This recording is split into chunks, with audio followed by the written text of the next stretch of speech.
Dulu, waktu saya jadi anak-anak, yang marahin saya kalau nggak ngaji, ya ibu. Yang bawelin saya kalau pulang kesorean sambil mandi hujan, ya ibu. Yang paling repot bolak-balik kamar saya waktu saya sakit, ya ibu. Dan yang paling sumringah waktu saya pakai toga, juga ibu.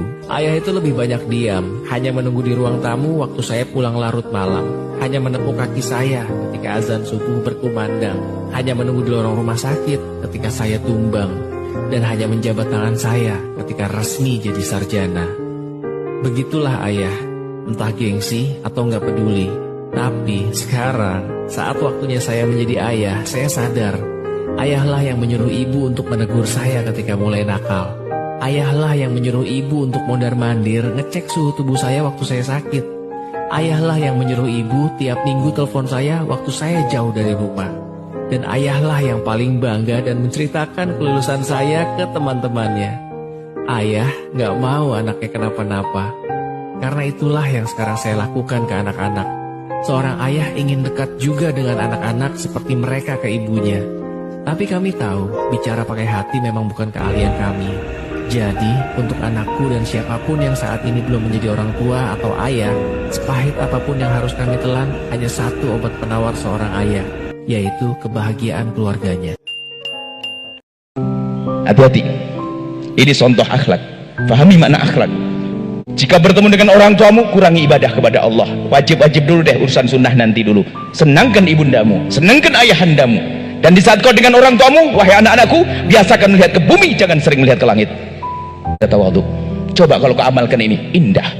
Dan kau pun senang punya anak seperti itu, karena memang ini indah. Belum lagi ada keberkahan, indahnya hidup nanti karena berbakti pada orang tua. Berbakti yang sesungguhnya bukan basa-basi. Bekti yang sesungguhnya. Oh indah. Kalau tiba-tiba ini siapa tahu tiba-tiba jadi presiden selamat, jadi menteri selamat, jadi saudagar selamat, karena kau berangkat dengan bekti kepada orang tua. Gimana akhlak ini? Orang tuamu sebuah contoh saja, orang tuamu, ibundamu, dan seringlah di saat engkau memohon kepada Allah, baca wajahnya yang semakin hari semakin keriput, pandangan kabur, tubuh membungkuk, rambut memutih, jalan tertatih-tatih. Itu ibunda kita, ayahanda kita. Demikian kadang kita begitu kejamnya main perintah kepada orang tua. Pulang Jumat berangkat Ahad, karena kuliah katanya mau jadi calon dokter, calon insinyur, calon ini, calon itu. Akan tapi ternyata akhlaknya, mama besok jangan sampai tidak ada yang disetrika ya, semuanya harus beres ma. Pokoknya sebelum ente ini anak apa ini? Anak jin kali itu. Mestinya kalian adalah yang di saat pulang ke rumah berusaha menyenangkan ibunda, membelikan sepotong membelikan roti. Sampai di rumah pagi-pagi sudah menyajikan teh hangat sepotong roti. Sebelum ibunya mencuci piring sudah disambut itu piring. Itulah kalian, wahai anakku, wahai para mahasiswa calon ahli surga, calon orang sukses. Tidak berani main perintah kepada ibundanya dari hati. Ini contoh akhlak. Akhlak itu begitu, merasakan, bukan cerita, bukan. Anda rasakan. Ibundamu, ayahandamu meres keringat banting tulang untuk membiayaimu kuliah. Setiap hari dimanja untuk belajar saja, biar yang kerja ibunda dan ayahanda. Kenapa di saat pulang ternyata ibunda masih sibuk dengan kita? Mana hati nurani kita? Mestinya kita pulang di rumah, kita rajakan ibu sama ayah kita. Ibu jadi raja di rumah, sekarang saya khidmah, saya layani ibu. Allah, itulah calon suamimu, wahai anakku. Itulah calon istrimu. Itulah calon menantu. Allah, ini akhlak.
Saya tidak kaya, saya tidak hebat, tapi tidak terlalu susah untuk menjalani hidup.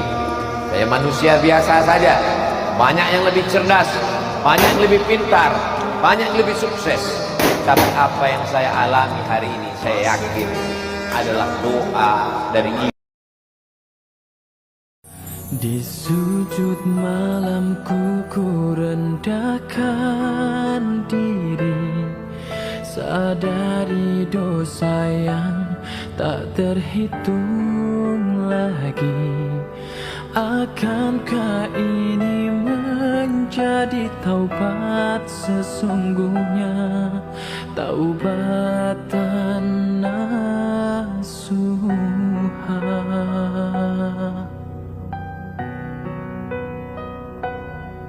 Sering ku ulangi kesalahan ini, kadang ku ingkari janjiku sendiri.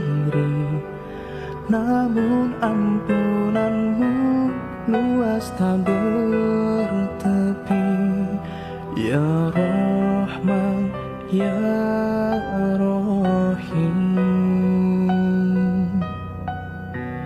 Ya Allah Tuhanku, terimalah taubat hamba-Mu ini